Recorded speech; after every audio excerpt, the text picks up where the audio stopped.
Halo semua, Assalamualaikum warahmatullahi wabarakatuh. Aku Alfia Novalia Restiani Fortuna dari kelas TBI 1C dengan NIM 256151107 ingin menjelaskan apa itu resepsi sastra dan psikologi sastra.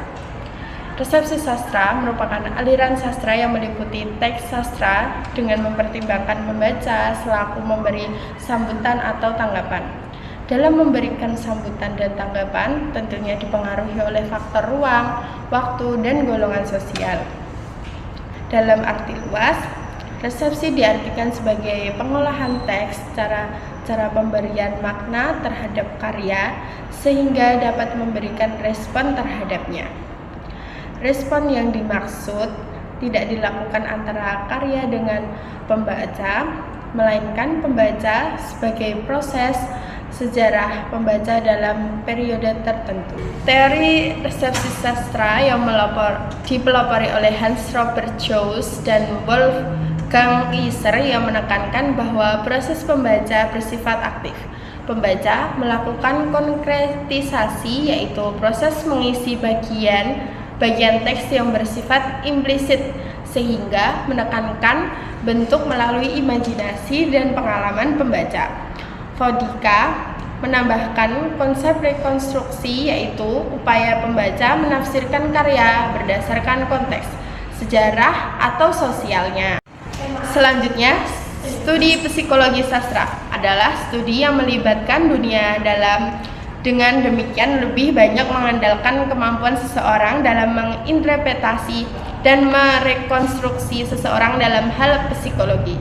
Tentunya, memahami seseorang dalam hal psikologis bukanlah hal yang mudah, sebab dibutuhkan pemahaman yang mendalam tentang psikologi untuk memahami psikologi seseorang. Dengan demikian, kemampuan psikologis baik diperoleh secara otodidak ataupun secara akademis. Pendekatan psikologi sastra juga mempelajari karya sastra dari sisi kejiwaan manusia.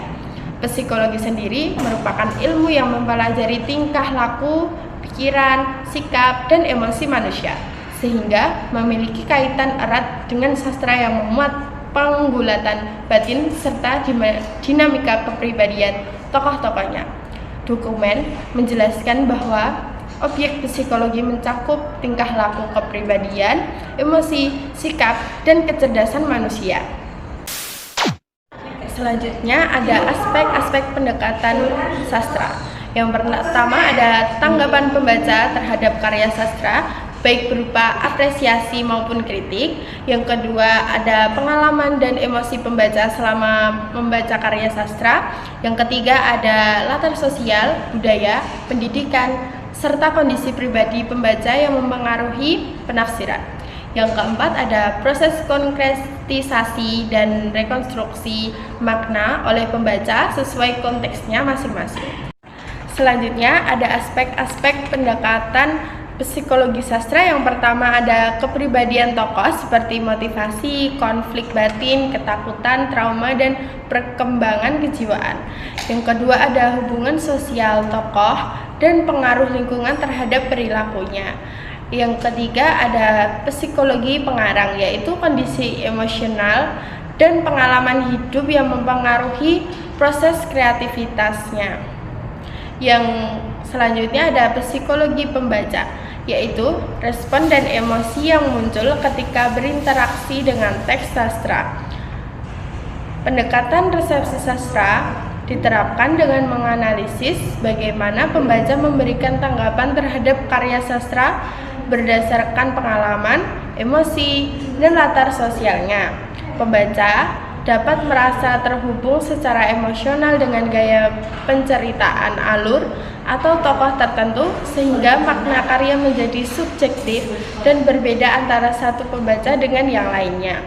Perbedaan latar budaya dan pengalaman juga menimbulkan perbedaan penafsiran sehingga resepsi sastra melihat bagaimana makna berkembang melalui perspektif pembaca. Menerapkan psikologi sastra dilakukan dengan menganalisis konflik batin tokoh, motivasi tindakan, trauma masa lalu, serta dinamika kepribadian tokoh. Sepanjang cerita, Pendekatan ini juga dapat digunakan untuk menelaah pengaruh lingkungan sosial terhadap perilaku tokoh, serta menilai bagaimana perkembangan psikis tokoh terjadi dari awal hingga akhir cerita. Dengan demikian, psikologi sastra membantu pembaca memahami dimensi kejiwaan yang membentuk cerita dan karakter dalam karya sastra. Selanjutnya, pendekatan resepsi sastra dan pendekatan psikologi sastra merupakan dua pendekatan yang memiliki peran penting dalam kajian kesusastraan modern karena keduanya menyoroti hubungan antara teks, pembaca, serta aspek psikologis dalam karya sastra. Pendekatan resepsi sastra memandang bahwa makna karya sastra tidak terletak secara mutlak pada teks, tetapi terbentuk melalui interaksi antar teks dan pembaca. Sementara itu, pendekatan psikologi sastra memberikan perhatian pada aspek kejiwaan yang terkandung dalam karya sastra. Pendekatan ini mencakup analisis terhadap kondisi batin, tokoh, konflik, psikologis, motivasi, dinamika, kepribadian, serta pengaruh lingkungan sosial terhadap perilaku tokoh.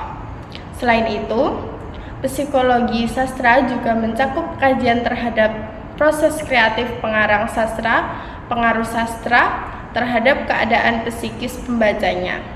Sekian penjelasan dari saya. Wassalamualaikum warahmatullahi wabarakatuh.